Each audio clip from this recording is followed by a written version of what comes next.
आबाद रहो ना तुसी बच सकिए इस जगह ते खलोते हैं खिदमत दोबारा हाजिर हो।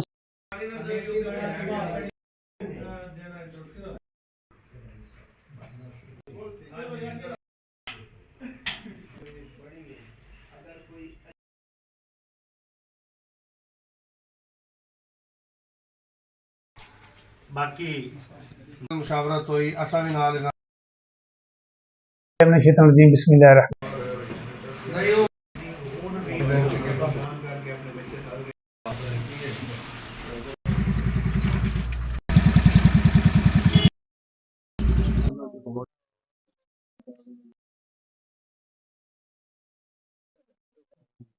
अस्सलाम वालेकुम।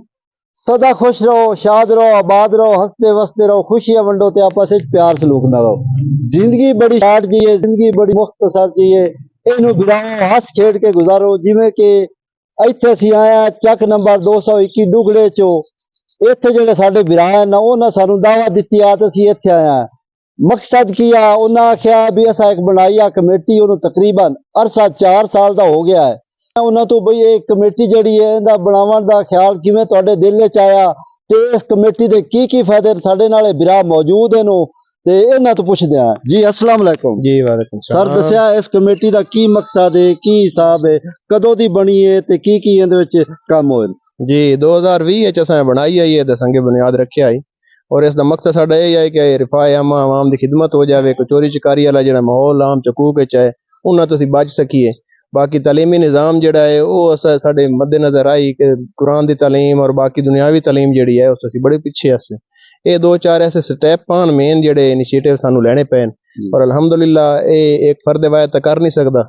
पूरे पिंड की आबादी साडे नाल है और अल्हम्दुलिल्लाह अजे ताईं एक बंदा भी सानू फर्द वायद ऐसा नहीं नजर आया कि जेड़ा कोई इस कमेटी दे इस इकदाम तो परेशान होवे या सानू उस रोकया हो।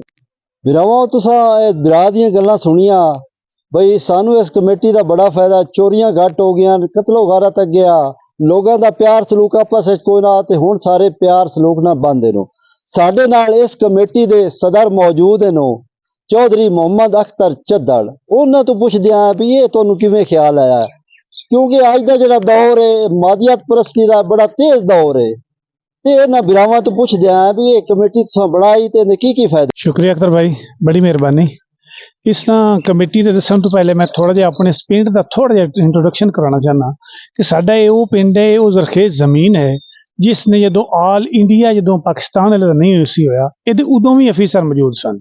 इस कमेटी के मैं खास नाम लेना चाहना मोहम्मद नवाज जकी साहब का। वो आल इंडिया के अफीसर हैं और इतने अजीम ये मिट्टी है, बड़ी जरखेज जमीन है। इसके बड़े अहम सबूत जिस तरह चौधरी इरफान सरफराज साहब XDC कस्टम आजकल UNO दे काम कर रहे हैं और चौधरी अमीर खान वो तहसीलदार हैं, चौधरी सुजावल खान वो तहसीलदार हैं।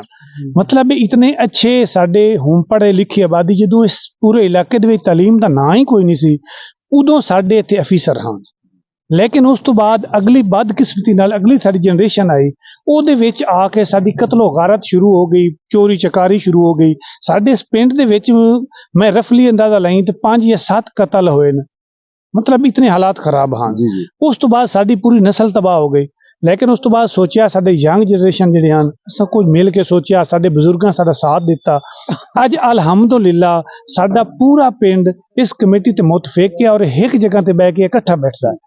और इस तो बाद साडे पिंड दे विच जिहड़ा क्राइम रेशियो अज इत्थे कि कतल और चोरी चकारी आम जी गल आ। अज साडे पिंड दे विच चोरी चकारी दा नां निशान ही कोई नहीं और अलहमदुलिल्लाह क्राइम रेट जिहड़ा है वो 100 तो 95% कम हो गया। सिर्फ 5% क्राइम रह गए, वो भी सवीयर अगर कोई केसेस होवे तां, वरना बाकी सारे जिहड़े हैं वो केस इत्थे मौके ते हल हो जांदे ने। अलहमदुलिल्लाह इस कमेटी दा सानूं फायदा है और पूरे पिंड वाले भरपूर तावन कीता है। शुक्रिया जनाब। बिरावो साडे नाल 6 दे वड्डे ते मायानाज खिलाड़ी मौजूद है। ना है उन्हां दा अली हसनैन ते उन्हां तो पुछदे आ बई तुसी इस कमेटी दे मैंबर हो। यंग जनरेशन वास्ते जिहड़ी अज दी जनरेशन है नवीं पौध जिहनूं आंदे आ उस वास्ते तुसी की पैगाम दसो ते चक दे हालात दे बारे तुसी दसो जी। अस्सलाम वालेकुम। सब तो पहले तो चक दे असी हालात दसांगे। अज तो अगर 4 साल पिछे चले जाइए तो साडा जिहड़ा पिंड दा निज़ाम आ ਉਹਨੂੰ ਵੇਖ ਕੇ ਬੜਾ ਤਜਬ ਹੁੰਦਾ ਕਿ ਅਸੀਂ ਕਿਸ ਜਗ੍ਹਾ ਤੇ ਖਲੋਤੇ ਆਂ। ਕਿਸੇ ਦੀ ਫੌਤਗੀ ਹੋ ਗਈ ਹੈ ਤਾਂ ਲੋਕ ਪਰੇਸ਼ਾਨ ਖੜੇ ਹੁੰਦੇ ਹਨ। ਕਿਸੇ ਕੋਲ ਕੋਈ ਦਫਨ ਕਫਨ ਦਾ ਮਸਾਇਲ ਆਉਣ ਤਾਂ ਉਹ ਪਰੇਸ਼ਾਨ ਖੜੇ ਹੁੰਦੇ ਹਨ। ਅਲਹਮਦੁਲਿਲਾ ਹੁਣ ਨਾ ਕਿਸੇ ਨੂੰ ਦਫਨ ਕਫਨ ਦਾ ਕੋਈ ਮਸਲਾ ਪੇਸ਼ ਆਂਦਾ ਹੈ, ਕਬਰ ਦੀ ਖੁਦਾਈ ਵਗੈਰਾ ਜਾਂ ਕਬਰ ਦੀ ਤਿਆਰੀ, ਉਸ ਦੇ ਵੀ ਹੁਣ ਕੋਈ ਮਸਾਇਲ ਪੇਸ਼ ਨਹੀਂ ਆਉਂਦੇ। ਦਫਨ ਕਫਨ ਇਸ ਤੋਂ ਇਲਾਵਾ ਖਾਣੇ ਦਾ ਕੋਈ ਮਸਾਇਲ ਕਿਸੇ ਨੂੰ ਪੇਸ਼ ਨਹੀਂ ਆਉਂਦਾ। ਅਗਰ ਕੋਈ ਗਰੀਬ ਹੈ ਉਹਦਾ ਸੀਗਾ ਰਾਜ਼ ਦੇ ਵਿੱਚ ਗੱਲ ਰੱਖੀ ਜਾਂਦੀ ਹੈ, ਕਿਸੇ ਨੂੰ ਦੱਸਿਆ ਨਹੀਂ ਜਾਂਦਾ ਕਿ ਕਿਸ ਨੇ ਹੈਲਪ ਕੀਤੀ ਹੈ। ਇਸ ਤੋਂ ਇਲਾਵਾ ਕੁਝ ਐਸੇ ਸਾਡੇ ਪਿੰਡ ਦੇ ਵਿੱਚ ਘਰ ਸੀ ਜਿਨ੍ਹਾਂ ਦੇ ਮੁਆਸ਼ੀ ਹਾਲਾਤ ਹੁਣ ਵੀ ਕੁਝ ਐਸੇ ਨੇ, ਕੁਝ ਮਾਜ਼ੀ ਦੇ ਵਿੱਚ ਐਸੇ ਲੋਕ ਮੌਜੂਦ ਹਨ ਜਿਨ੍ਹਾਂ ਦੇ ਮੁਆਸ਼ੀ ਹਾਲਾਤ ਬੜੇ ਖਰਾਬ, ਹੱਤਾ ਕਿ ਉਹ ਖਾਣਾ ਵੀ 3 ਟਾਈਮ ਜਿੱਦਾਂ ਹੈ ਜਿਹੜਾ ਉਹ ਬਰਦਾਸ਼ਤ ਨਾ ਕਰ ਸਕਦੇ। ਇਸ ਪਿੰਡ ਦੀ ਕਮੇਟੀ ਦੇ ਜਿਹੜੇ ਲੋਕ ਹਨ ਖੁਫੀਆ ਤੌਰ ਤੇ ਉਹਨਾਂ ਦੇ ਘਰਾਂ ਦੇ ਵਿੱਚ ਰਾਸ਼ਨ ਪਹੁੰਚਾ ਦਿੰਦੇ ਹਨ। ਸਾਡੇ ਪਿੰਡ ਵਿੱਚ ਮੁੰਡੇ ਜਿਹੜੇ ਆਵਾਰਾ ਫਿਰਦੇ ਹਨ, ਸਾਡੇ ਛੋਟੇ ਬੱਚੇ ਹਨ ਉਹ ਜਿਹੜੇ ਪੜ੍ਹਾਈ ਸਕੂਲ ਨਾ ਜਾਂਦੇ, ਉਹਨਾਂ ਨੂੰ ਖੇਡਾਂ ਵਾਲੀ ਵੀ ਲੈ ਕੇ ਆਏ ਤੇ ਅਸੀਂ ਉਹਨਾਂ ਨੂੰ ਲੈ ਕੇ ਪੜ੍ਹਾਈ ਵਾਲ ਵੀ ਆਏ।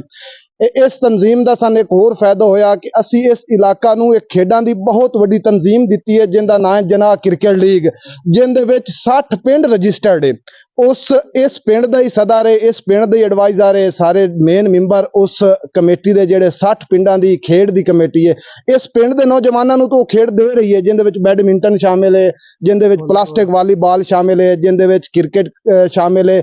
ਸਾਲਾਨਾ ਅਸੀਂ ਛੋਟੇ ਮੋਟੇ ਬੱਚਿਆਂ ਦੇ ਖੇਡ ਕਰਾਉਂਦੇ ਆ, ਸਕੂਲਾਂ ਦੇ ਜਿਹੜੀ ਖੇਡ ਹੁੰਦੀ ਉਹਦੀ ਨਿਗਰਾਨੀ ਕਰਦੇ ਆ। ਇਸ ਤੋਂ ਹਟ ਕੇ ਹੀ ਅਸੀਂ 60 ਪਿੰਡ ਨੂੰ ਖੇਡਾਂ ਦੀ ਇੱਕ ਤਨਜ਼ੀਮ ਦਿੱਤੀ ਹੋਈ ਹੈ ਤਾਂ ਕਿ ਜਿਹੜੇ ਲੋਕ ਹਨ ਉਹ ਖੇਡਾਂ ਨਾਲ ਮਸ਼ਗੂਲ ਰਹੇ ਨੇ, ਕ੍ਰਾਈਮ ਤੋਂ ਜਿਹੜੀ ਨੌਜਵਾਨ ਨਸਲ ਹੈ ਉਹ ਬਚ ਸਕੇ।